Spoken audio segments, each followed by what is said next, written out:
Now we are going to see the nerve supply of parotid gland. Okay, so the nerve supply. So from here onwards, whenever we study, any gland will have three types of nerves. One is the parasympathetic, which is secretomotor in nature, which means the gland, what is the gland's function? It has to secrete some fluid. So this secretomotor function is done by the parasympathetic nerves. So that is there. Another one is sympathetic supply. So sympathetic supply is mainly vasomotor, or it will act on the vessels in relation to the gland. So parasympathetic secretomotor, sympathetic vasomotor, so it is in relation to the blood vessels. And one more nerves which is in relation to the gland, it will be the sensory nerve fibers.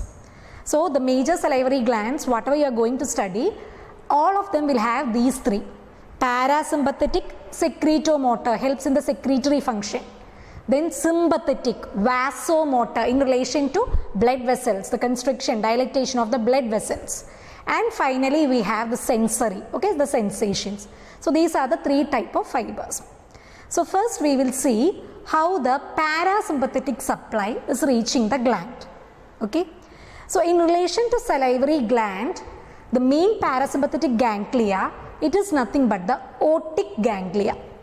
So I hope you know, you have in the neuroanatomy classes, you have studied, there are main four parasympathetic ganglia, of which otic ganglia is in relation with the parotid gland. So otic ganglia. So initially some fibers will start from the brain, then it will reach the ganglia. Okay, so from the brain till reaching the ganglia, it is preganglionic fibers. Before reaching the ganglia, so those fibers are known as preganglionic. Once they will reach the ganglia, from there it will reach the gland. So after the ganglia, those fibers are known as postganglionic fibers.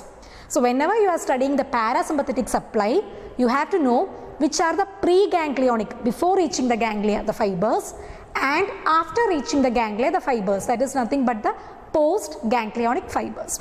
Okay. So these are the basic two types of fibers. So we are going to see parasympathetic, which starts from a nucleus in the brain, which is known as inferior salivatory nucleus.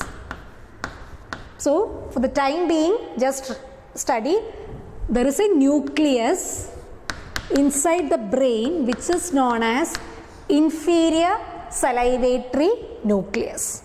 And from this inferior salivatory nucleus, the fibers from the inferior salivatory nucleus through the 9th cranial nerve. So which is the 9th cranial nerve? The glossopharyngeal nerve. So the 9th cranial nerve, certain fibers will reach, and these fibers will go through the tympanic branch of the 9th cranial nerve. Okay, the tympanic branch. Then these fibers pass through a plexus, which is again known as tympanic plexus. Then it will reach a nerve which is known as lesser petrosal nerve. Okay, so from here it will reach lesser petrosal nerve. So nerve supply starting from inferior salivatory nucleus inside the brain in relation to the glossopharyngeal, the 9th cranial nerve, its branch, tympanic plexus. From there it will reach the lesser petrosal nerve. So till here, till the lesser petrosal nerve, whatever fibers coming, all these are preganglionic fibers. Why? Because after the lesser petrosal nerve, all these fibers will relay in the ganglia, okay, otic ganglia. So the parasympathetic ganglia in relation to the parotid gland is nothing but the otic ganglia. So all these fibers corresponds to the preganglionic fibers before reaching the ganglia.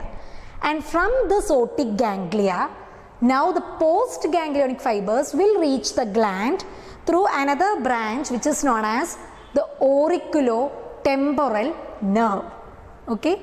So from the otic ganglia, it will reach the auriculotemporal nerve, okay, auriculotemporal nerve, from where it will supply the parotid gland.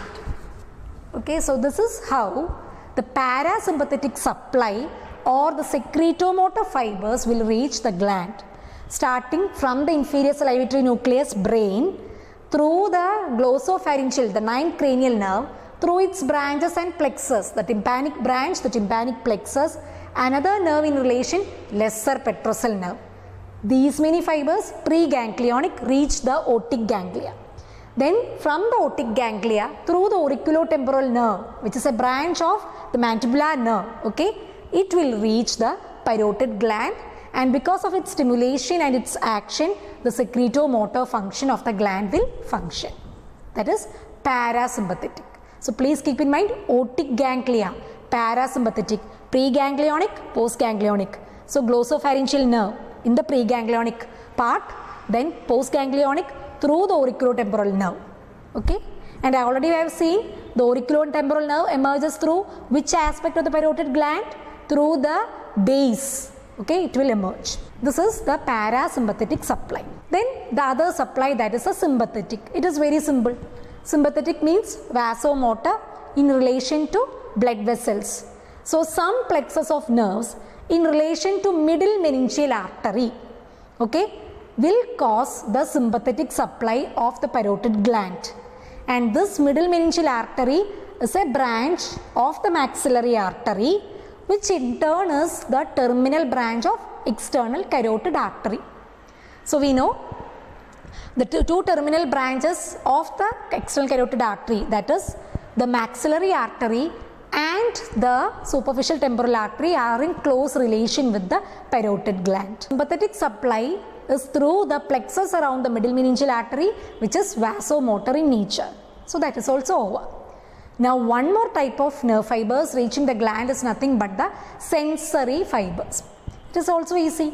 The sensory fibers will reach the gland through the auriculotemporal nerve. Okay, so already we have seen the auriculotemporal nerve. So the sensory fibers will mainly reach through the auriculotemporal nerve, and also a little part of the superficial aspect of the gland will get its supply from the great auricular nerve also. Okay, so sensory supply mainly through auriculotemporal, plus the superficial aspect of the gland and little bit of the skin also will get its supply through the great auricular nerve. So this is the nerve supply of parotid gland.